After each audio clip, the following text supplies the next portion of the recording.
1798년에 그 이집트 원정에 나선 나폴레옹과 그 군대가 이집트의 그 황량한 사막 그리고 광야를 지나가다가 이 군대가 엄청난 장면을 보게 됩니다. 바로 사막 한가운데 그리고 평야 한가운데 광야 한가운데 갑자기 거대한 호수가 나타나는 것이었습니다.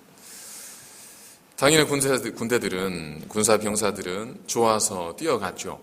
근데 가보니까 그 호수는 어디론지 온데간데 없이 사라져버리고 또 엉뚱한 곳에 또 다른 호수가 보이기 시작을 합니다. 이런 신기한 장면에 모두가 다 어안이 벙벙해하고 있을 때 그 가운데 함께 행군을 하고 있었던 몽즈라고 하는 당시 프랑스의 수학자가 이 신기한 장면을 나중에 기술을 하게 됩니다.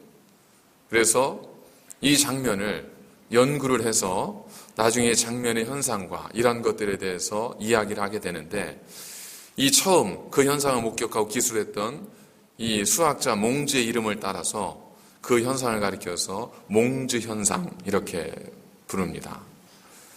쉽게 우리가 부르는 말로는 신기루라 이렇게 이야기를 합니다. 신기루란 사실 빛의 굴절 때문에 우리가 보게 되는 착시 현상이지 않습니까? 우리가 사물을 보는 것은 그냥 보는 것이 아니라 그 사물에서 반사되어진 빛을 통해서 우리가 그 사물을 보는 것이지 않습니까? 그래서 화날 때 보인다는 것은 화나기 때문에 보이는 것이 아니라 이 빛을 통해서 반사되어진 그 입체를 통해 우리는 서로를 분별하고 서로의 형체를 이제 인식하게 되는 거죠. 그런데 이 빛이 반사되어지고 나의 눈에 들어오는 과정 속에 중간에 뜻하지 않은 일반적이지 않은 상황들이 간혹 펼쳐질 수 있습니다. 예를 들면 대지가 차가운데 갑작스런 태양빛으로 인해서 지면이 뜨거워졌을 때 공기 중에 찬 공기와 지면의 뜨거움, 이 두 뜨겁고 찬 공기 간의 밀도 차이에 의해서 빛이 굴절되는 과정에 빛이 정상적인 각도로 굴절이 되는 것이 아니라 조금 더 넓게 혹은 조금 더 좁게 빛이 굴절되어서 우리의 눈에 비춰질 때 그것이 신기루. 그래서 하늘이 마치 땅에 있는 것처럼 이렇게 반사되어져 보이는 것을 하방굴절 또는 땅에 있는 작은 풀들이 마치 공중에 떠 있는 것처럼 그리고 땅에 있는 건물들이 마치 공중에 부웅 떠 있는 것처럼 보이는 이런 상방굴절과 같은 빛의 굴절 현상들이 우리의 눈에 보일 수 있다는 겁니다. 모든 현상들을 가리켜서 한마디로 신기루라 이렇게 부릅니다. 그런데 이 신기루는 사실 우리가 없는 걸 보는 것이 아니지 않습니까? 실제로는 존재하지 않는 바다이고 실제로는 떠 있지 않은 것이긴 하지만 우리의 눈에 빛의 굴절로 인해서 보여지는 그 현상 자체는 분명히 존재하는 거죠. 그러니까 우리가 바다가 없는데 바다를 본 건 분명하지만 그러나 우리의 눈에 바다가 보였다는 것 자체는 하늘이 반사되어져서 바다로 보였다는 것 자체는 분명한 실체이거든요. 그러니까 신기루는 어떤 면에서는 완전한 허상이 아니라 실체와 다르게 우리에게 비춰진 진실에 대한 허상입니다. 그래서 이것을 가리켜서 환상이라 하지 않고 착시라 그럽니다. 착시는 실제의 사물과 눈에 비춰진 사물 사이에 차이가 있음으로 인해서 보여지는 것, 이것이 착시이지 않습니까? 그러니까 우리는 신기루를 보았을 때 없는 걸 본 게 아니라 사실은 뭐예요? 우리의 눈에 비춰진 그대로를 본 겁니다. 그러니까 없는 게 아닌 거예요. 그러나 실제를 보면 없죠. 그런데도 우리의 눈은 없는 걸 있는 것처럼 본 게 아니라 빛에 의해서 보여진 대로 우리가 본 것, 그것이 신기루고 착시라는 겁니다. 이런 신기루와 착시 현상들은 그냥 뜨거운 한낮에 도로를 갈 때 보거나 혹은 사막 같은 지역에서 볼 수 있지만 우리가 그렇게 자연적 현상으로만 이 신기루가 나타나는 것은 아닐 수 있다는 겁니다. 우리 신앙, 우리 실제 삶 속에도 얼마든 이런 신기루와 같은 현상들이 우리의 삶에 나타날 수 있다는 겁니다. 오늘 본문이 바로 그와 같은 예를 우리에게 보여주고 있습니다. 예수님께서 예루살렘에 입성을 하셨죠. 그날을 저희들이 기념하면서 종려주일로 지킵니다. 물론 종려주일은 오늘이 아니라 다음 돌아오는 주일이 종려주일입니다. 이 종려주일로 불려진 이유는 그 당시 수많은 사람들이 예수님 주변에 모여들어서 종려나무 가지를 흔들면서 예수님을 환호했기 때문에 그 주를 가리켜서 종려주일이라 이렇게 저희들이 기념하고 교회가 그 전통을 지켜오고 있습니다. 그런데 그 당시 모였던 예수님 주변에 모여서 예수님을 환호했던 그 인파들이 어떤 학자들은 여러 가지 분석을 통해서 270만 명에 달했다라고 이야기하는 학자들도 있습니다. 그러나 중요한 것은 그 숫자가 아니라 그 모인 사람들이 예수님을 어떻게 환호했는가 하는 겁니다. 우리는 잘 알고 있습니다. 모든 사람들이 외쳤던 것이 호산나, 호산나는 지금 구원하소서 이 뜻이거든요. 호산나 다윗의 자손이여. 다시 말하면 다윗의 자손 예수여 우리를 지금 구원해 주십시오. 주로 이 땅에 오시는 이스라엘의 왕이시여 라고 그들이 주님을 향해 외쳤습니다. 아마 저나 여러분이나 지금 이 말들에 대해서 의문을 달 사람은 아무도 없을 겁니다. 그리고 그들의 외침에 대해서도 의아할 사람들은 아무도 없을 거예요. 성경을 한번 주의 있게 살펴보면 이 장면이 이러한 그들의 환호와 그 장면이 얼마나 의아하고 얼마나 당시의 상황 속에는 이해할 수 없는 일이었는가 하는 것을 저희들이 발견하게 됩니다. 몇 가지 이유 때문에 그럴 수 있는데 첫 번째 이유는 뭐냐면 우리가 한 장만 성경을 뒤로 넘겨도 그 이전에 어떤 일들이 있었는지가 드러나는데 예수님께서 그 베다니 집에서 이제 한 여인의 향유옥합을 깨뜨리고 예수님을 장사 지낸 사건이 있었습니다. 그리고 그의 오라비로 추정되어지는 나사로를 예수님께서 베다니의 한 마을에서 살리신, 무덤에 장사된 나사로를 살리신 사건이 기록이 되어져 있습니다. 이 일로 인해서 예수님은 대제사장들과 바리새인들에 의해서 체포 명령을 발부받은, 체포 명령이 발부된 상태였습니다. 이제 예수님은 보이는 대로 잡아서 이제 대제사장들이 죽이기만을 기다리고 있는 그때였었습니다.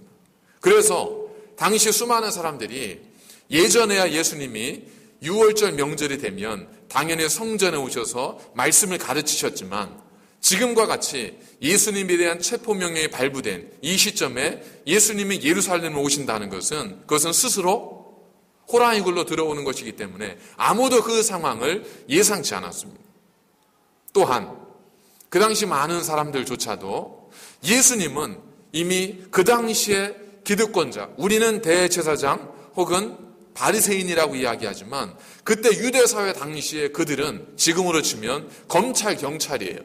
그들에 의해서 체포명령이 발부가 되었기 때문에 그러한 예수님에 동조하거나 그런 예수님을 옹호하거나 그런 예수님을 옹호하는 발언을 했다 하는 것은 그들의 삶에, 그들의 생계에 엄청난 불이익을 감수해야만 하는 그런 상황이었습니다. 그런 상황 속에서 아무도 생각지 못했던 예수님이 예루살렘에 나타나신 거예요. 근데 사람들이 예수님이 죽으려고 여기 오셨나? 라고 생각하는 것이 아니라 그 예수님 주변에 수많은 사람들이 모여서 그 예수님을 향해서 호산나 다윗의 자손이여, 자기가 죽을 수 있는 그 상황에 예수님의 이름을 높이고 찬양했다는 겁니다. 이건 누구도 예상하지 못했던 상황이었습니다. 성경을 읽어보면 그 예수님을 체포하고자 음모를 꾸미고 있었던 바리새인들이 서로 간에 주고받았던 대화가 잠깐 기록이 됩니다. 그 대화가 어떤 내용이 있었냐면 성경에 보니까 18절에 19절에 바리새인들이 서로 말하되 볼지어다 너희 하는 일이 쓸데없다. 보라 온 세상이 그를 따르는도다. 이 바리새인들조차도 이 상황을 전혀 예상치 못한 거예요. 바리새인들도 갑자기 수많은 무리들이 나타나 예수님을 찬송하고 그 이름을 높일 거라고는 생각도 못했습니다. 그래서 그들 서로가 자주 섞인 말로 아유 이제 다 끝났다. 저들이 이렇게 예수를 따르는 걸 봐라. 다 무용지물이다. 이렇게 이야기할 정도로 그때 당시에 모두에게 그 상황은 예상치 못했던 상황이었습니다. 또 다른 예가 있습니다.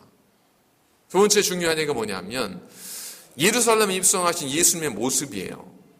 당시 로마 군대가 전쟁에 승리하고 그 로마 성에 입성을 하게 될 때는 반드시 개선 의식을 치러야 했습니다. 개선 장군은 성 밖에 대기하고 있다가 이제 예행 연습을 치른 후에 이제 로마 성에 입성을 하게 되는데 그때는 잘 준비되어진 백마, 그리고 잘 준비되어진 마차, 그리고 그 의장대, 또한 군악대, 그리고 주변에 그들을 찬양하고 그들을 칭송하기 위해 준비되어진 수많은 군중들, 잘 준비되어진 그 모습 속에 이제 개선 장군이 정말 의기당당하게 백마를 타고 등장을 하는 겁니다. 그러면 그 전쟁에 승리한 이 개선 장군을 향해서 온 백성들이 환호하고 그를 찬양하고 그의 업적을 칭송하는 거예요. 이것이 일반적인 개선 장군의 입성식이었습니다. 그런데 오늘 본문을 한번 잘 살펴보세요. 예수님이 뭘 타고 예루살렘에 등장하셨죠? 어린 나귀예요. 어린 나귀라는 건 그냥 단어로만 생각하지 말고 여러분 쉽게 정말 이 땅에 우리 시드니에 온 인류를 구원하실 예수님께서 혹은 그와 같은 위대한 성자가 오신다고 하는데 그분이 염소를 타고 등장을 했다고 생각을 해보세요. 이건 기가 막힌 일이에요. 그것만으로도 그 위험이 사라질 일입니다. 물론 2014년에 한국에 그 교황이었던 프란치스코가 방문을 하실 때 그분이 한국에 요청했던 것이 나를 위한 의전 차량으로 가장 작은 차를 준비해 주십시오 라고 요청을 했어요. 그런데 여러 가지 이제 보안상, 안전상의 문제 때문에 그러지는 못했고 그 S로 시작되는 한 차량을 이제 제공을 했었습니다. 이 이야기가 전해지면서 사람들은 뭐라고 생각하냐면 정말 프란치스코 교황의 정말 검소하고 소탈한 그의 행보, 그의 진솔한 서민적 행보에 많은 한국 국민들이 그리고 세계 언론들이 찬사를 보냈습니다. 자, 예수님이 지금 만왕의 왕으로 예루살렘에 입성하는데 어린 나귀 새끼를 타고 입성을 하는 거예요.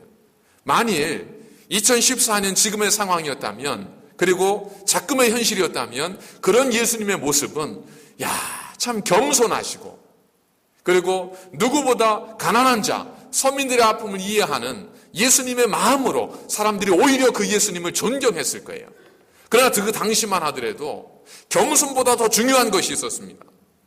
메시아를 기다리는 유대인들에게 가장 중요한 것은 겸손한 메시아가 아니라 자신들을 로마의 압제에서 구해주고 모든 불의와 불공평에서 자기들을 건져줄 힘있는 강력한 리더자였었습니다. 그러니까 그러한 유대인들의 기대 속에 있는 메시아가 있는데 예수님께서 등장하실 때 나귀를 타고 오시고 그 옷은 입은 옷은 뭐였습니까? 곤룡포가 아니었어요. 임금이 있는 개선 장군이 입는 그런 화려한 갑옷이 아니었습니다. 예수님은 누구나 입고 다니는 평상복 차림으로 그 예루살렘에 입성하셨거든요. 그런 예들이 종종 있잖아요. 슈바이처가 아프리카의 사역에 어느 순간에 잠시 이제 고국에 방문했을 때 사람들은 위대한 슈바이처가 온다는 기대감 때문에 항구에서 그 위대한 인물이 내릴 것을 기대했는데 안 온 거예요. 왜 안 왔지? 왜 안 왔지? 했는데 사실은 왔죠. 아프리카에서 사역하던 그 모습 그대로, 그 허름한 모습 그대로 그냥 내린 거죠. 그랬더니 아무도 그가 슈바이처라고는 생각을 못한 거죠. 예수님이 그 모습으로 오셨어요. 여러분, 지금이야 우리가 그래도 뭔가 의미가 있겠지. 그래도 나귀를 타시고 오실 만큼 겸손하신 예수님, 우리는 그렇게 생각하지만 그들에게는 그렇지 않았어요. 그들에게는 강력한 지도자가 필요했고 자신들을 구원해 줄 강력한 메시아가 필요했거든요. 말 한마디로 로마를 굴복시킬 수 있는 그런 능력 있는 지도자를 원했는데, 그 당시 유대인 백성들 앞에 나타난 예수님은 나귀를 타고 남루한 옷을 입고 온 정말 시골 아저씨의 모습이었습니다. 여러분, 이러한 예수님을 그 온 유대 사람들이 메시아, 이스라엘의 왕이요, 우리를 구원하실 왕이라고 외치는 것이 정말 정상적인 상황이라고 생각하십니까? 우리는 그렇게 넉넉하게 받아들여주지만 그 당시 상황 속에서 이 상황은 정상적인 상황이 아니에요. 너무나 모순된 상황이고 이해할 수 없는 상황이었습니다. 그래서 제가 감히 그 상황을 가리켜서 그들이 느꼈던 신기루라 이렇게 이야기를 하는 겁니다. 왜냐하면 그렇게 예수님에 대해서 우리의 구세주, 만왕의 왕, 이스라엘 왕이라고 외쳤던 그들이 불과 닷새 후에 그 동일한 예수님을 향해서 돌을 던지지 않습니까? 그 동일한 예수님을 향해서 저주와 비난을 퍼붓습니다. 심지어 이스라엘의 왕이라고 추앙했던 그를 향해 빌라도가 바나바와 예수님을 세우고 둘 중에 하나를 택하라 그랬을 때 말도 안 되는 흉악범이었던 바나바를 그 동일한 입으로 그들이 택할 정도로 그들의 마음은 순식간에 변했습니다. 그렇다면 도대체 무엇이 그들로 하여금 예수님을, 그 남루한 옷에 어린 나귀 새끼를 타고 오는 그 예수님을 이스라엘의 왕으로, 만왕의 왕으로, 자신들이 구원해 줄 왕으로 그들은 보게 되었을까? 어떤 빛의 굴절이 그들에게 있었던 것일까? 성경 우리에게 그 이유를 명확히 보여주고 있습니다. 18절에 보면 이렇게 말씀합니다. 이에 무리가 예수를 맞음은 이 표적 행하심을 들었음이로라. 그들이 예수님을, 그 남루하고 보잘것없어 보이는 그 예수님을 왕이라고 추앙하고 그렇게 받았던 이유, 다시 말하면 우리가 예전에 우리 배우자를 만날 때 이 세상 누구보다 귀하고 누구와도 바꿀 수 없는 정말 대단한 인물로, 내 인생을 바칠 수 있는 인물로 우리가 상대방을 고르고 선택했지 않습니까? 그 상황을 가리켜 어른들은 뭐라고 표현하죠? 눈에 뭐가 씌었다고 하는 거 아니에요. 뭐가 씌이니까 그 모습이 그렇게 내가 보고 싶은 대로 보이는 거예요.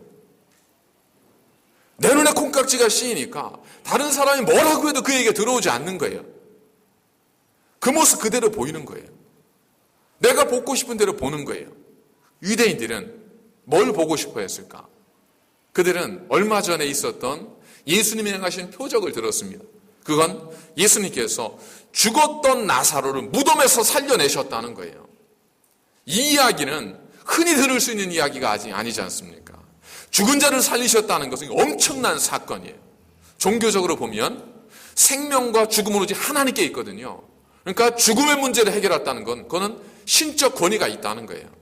그렇기 때문에 그런 예수님이라면, 예수님이 그런 분이라면 그분이 내 소원 하나 들어주는 거, 이건 일도 아닌 거예요. 죽은 자를 살리시는 분이 예수님이라면 그분이 내 문제 하나, 내 민원 하나 해결해 주는 것, 이건 일도 아닌 거예요. 여러분 생각해 보십시오. 여러분이 알던 분이 대통령, 우리가 너무 감이 머니까 한번 이렇게 생각해 보겠습니다. 내가 한국을 가는데 공항에 직원 중에 내가 아는 사람이 있어요. 그러면 뭘 기대하세요? 근데 그분이 그냥 말단 사원이 아니라 그리고 거기에 매니저급의 직원이 공항에 딱 있는 거예요. 항공사에.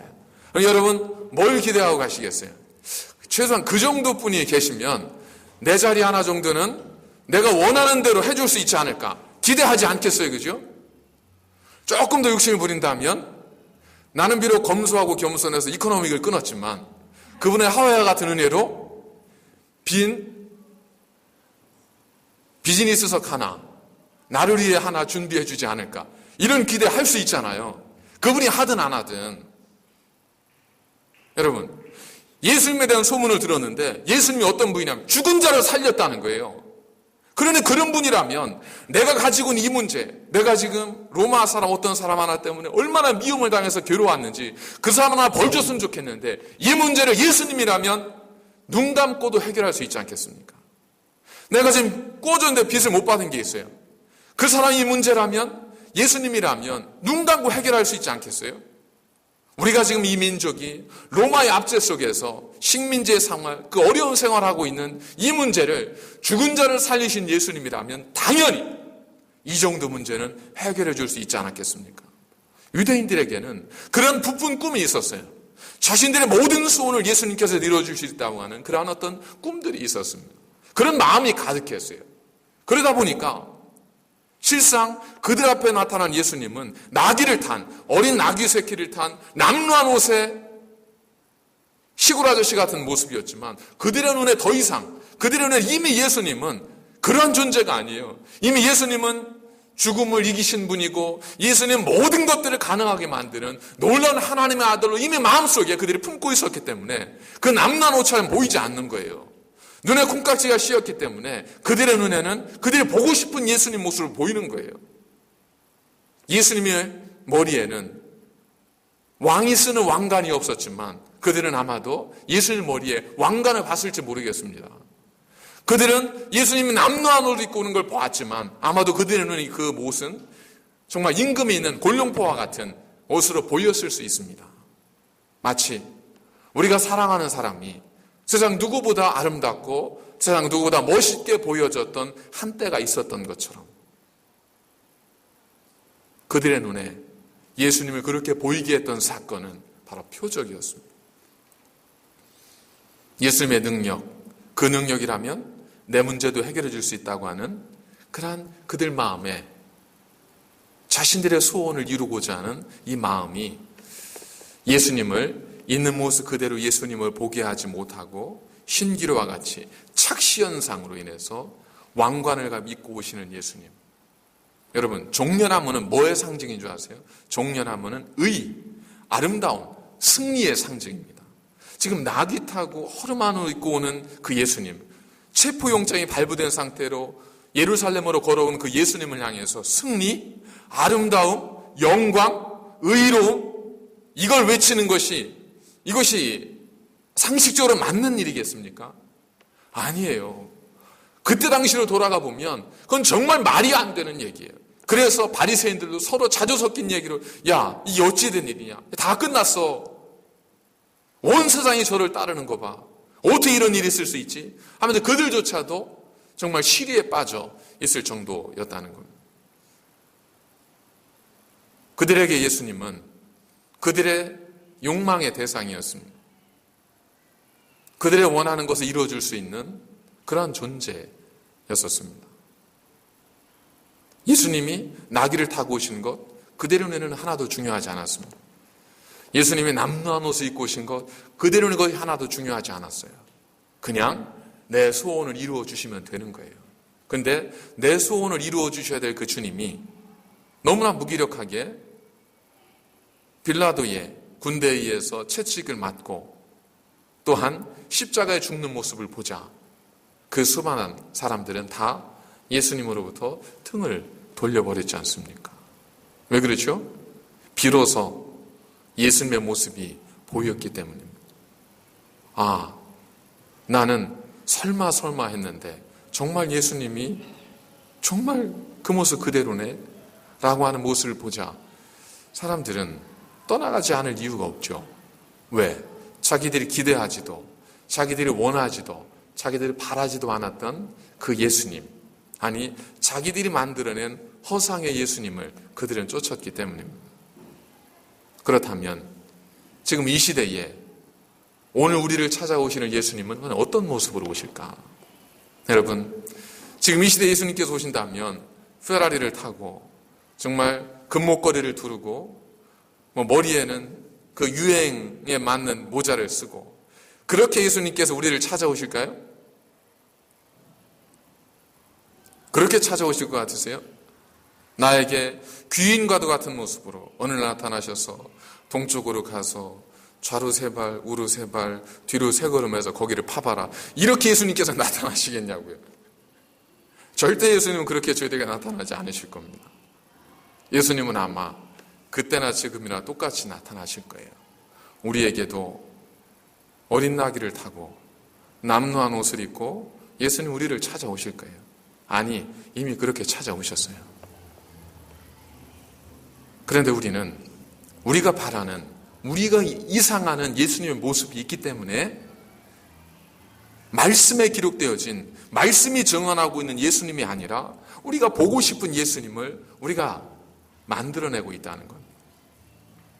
예수님은 내 사업을 번창케 해주시는 분, 예수님은 내가 원하는 것은 무엇이든 다 이루어 주시는 분, 예수님은 나를 위해서라면 어떠한 것도 다 용서하지 않은 것까지도 용서해 주시는 분. 여러분, 이것이 틀린 건 아니죠. 예수님은 그런 능력이 있습니다. 그리고 그런 약속도 하셨어요. 그러나 거기에는 반드시 조건이 있었잖아요.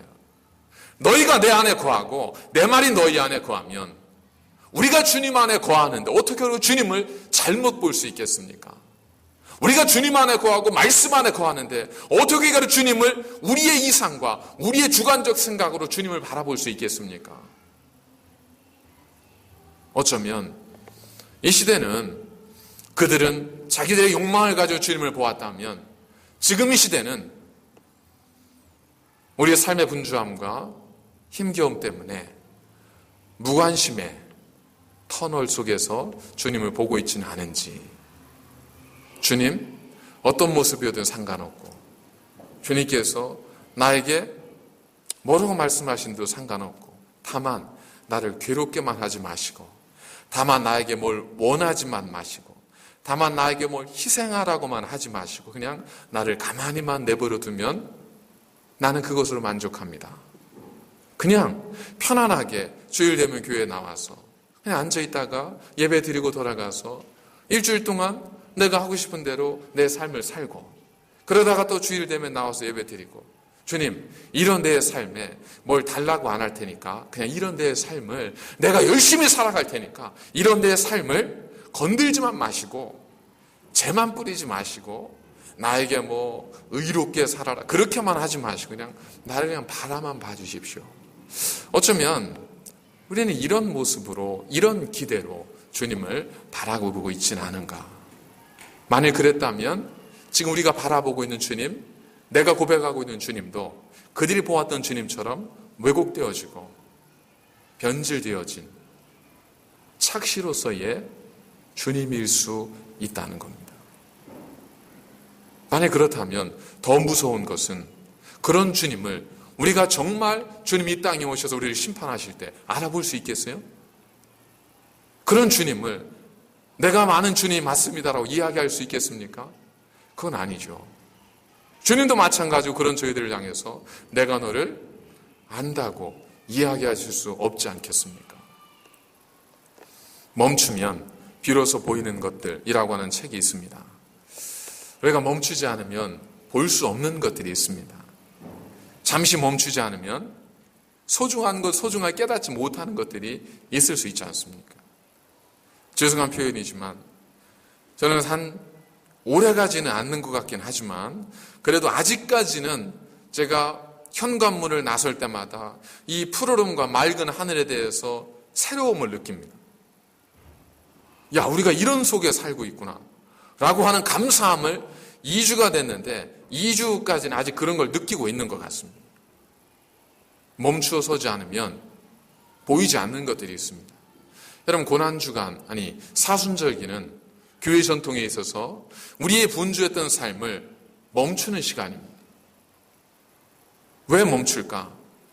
우리가 가지고 있었던 우리의 주관적 생각과 내 바램과 내 욕망으로 인해서 삐뚤어진 주님에 대한 우리의 시선과 시각을 바로잡기 위해서입니다. 왜곡되어진 그 빛을 이제 원래 말씀의 빛으로 조명하기 위해서입니다. 그래서 사순절기가 되면 지금까지 역사 속에서 교회들은 일상을 멈추고 시간을 정하고 금식하면서 하나님께 기도하고 말씀을 묵상하면서 비뚤어진 내 신앙과 시각을 바로잡는 시간을 가졌습니다. 그러지 않았던 유대인들은 종려주일에 그 주님, 자신들의 욕망으로 만들어진 그 주님을 향해서 아름답게 외쳤어요. 그러나 그 외침은 닷새를 가지 못했습니다. 만약 우리가 고백하고 믿는 예수님이 하나님의 말씀으로 증거되어진 예수님이 아니라면 우리의 고백도 오래가지 못할 겁니다. 권무 11홍이라고 했나요? 오래가지 못합니다. 그래서 우리는 종려주의를 한 주간 앞두고 우리의 신앙을 한번 점검해 보아야 하지 않을까 하는 하나님의 말씀을 듣는 겁니다. 과연 내가 믿는 주님, 내가 고백하는 주님이 정말 주님이 맞는가? 내 고백하는 그 주님이, 이 땅에 오신 그 주님이 정말 맞는가? 나는 나를 위해 이 땅에 오셨다고 하면서 나귀 새끼를 타고 허름한 옷을 입고 남루한 차림으로 나에게 찾아오신 그 주님을 나의 구세주, 나의 메시아, 나의 영원한 주, 내 생명의 주인으로 우리는 정말로 고백할 수 있겠는가? 그 주님께서 나를 찾아오셔서 미안하지만 나를 위해 십자가를 질 수 있겠느냐라고 말씀하실 때 나는 그 주님이 당신만이 나의 영원한 생명의 주이시기에 내가 그 말씀에 따르리라 라고 우리는 정말 고백할 수 있겠는가? 여러분, 우리가 원하지 않아도, 의도하지 않아도 우리가 삶을 살아가다 보면 우리의 신앙과 우리의 믿음의 눈은 왜곡되어지고 굴절될 수 있습니다. 여러 가지 많은 변수들이 있기 때문에 그렇습니다. 그래서 저는 종려주의를 한 주 앞둔 이 시점에 저희들이 다시 한번 우리의 믿음과 신앙을 돌아보는 시간이 될 수 있기를 소망합니다. 무엇으로 우리의 굴절된 이 시각을 바로잡을 수 있을까요? 말씀이지 않습니까? 하나님의 말씀과 기도로 거룩해진다고 했기에 저희들이 기도와 말씀을 통해서 남겨진 한 주간을 종려주의를 준비하고 우리가 다음 주일 종려주일에 정말 우리를 위해 찾아오신 예수님을 부를 때는 그냥 의례적으로 다윗의 자손 예수여가 아니라 정말 나를 위해 찾아오신 만왕의 왕, 나를 십자가에 달려 죽으시기까지 나를 사랑하셨던 그 거룩하신 나의 주, 나의 하나님이여 라고 주님을 외칠 수 있는 진실하고 아름다운 고백이 종려주일, 돌아오는 주일 저희들의 신앙과 믿음의 고백이 될 수 있기를 주의 이름으로 간절히 축원을 드립니다. 기도하겠습니다. 거룩하신 아버지 하나님 감사를 드립니다. 뜻하지 않았지만, 원치 않았지만 그러나 주변의 여러 가지 환경과 조건과 우리의 부족함 때문에 말씀을 통해 주님을 알고 주님을 섬기기보다 우리의 주관적인, 우리의 교만한 생각으로 우리가 만들어낸 신기루와 같은 주님을 따랐던 저희들이 있을 수 있음을 하나님 생각합니다. 하나님, 우리로 하나님 말씀 앞에 서게 하여 주시어 그 말씀이 아니면 우리가 살 수도 없고 그 말씀이 아니면 우리가 주님 믿을 수도 없었기에 다시 한번 그 말씀을 통하여 우리 믿음과 신앙을 돌아보아 우리가 참으로 영원한 생명을 소유한 하나님의 거룩한 백성으로 살아감을 확인케 하여 주시고 정말 주님으로 인하여 우리가 영원한 생명을 얻었음을 고백할 수 있는 아름다운 저희들의 신앙의 고백이 우리의 마음과 영혼으로부터 울려 퍼지게 하시고 세상에 속한 모든 가족들과 가정들 속에 울려 퍼질 수 있는 믿음의 참 고백이 될 수 있도록 하나님 저희들에게 지혜를 주시고 은혜를 주시고 성령의 동행하심을 부어 주시옵소서. 예수님의 이름으로 감사드리며 간절히 기도드립니다. 아멘.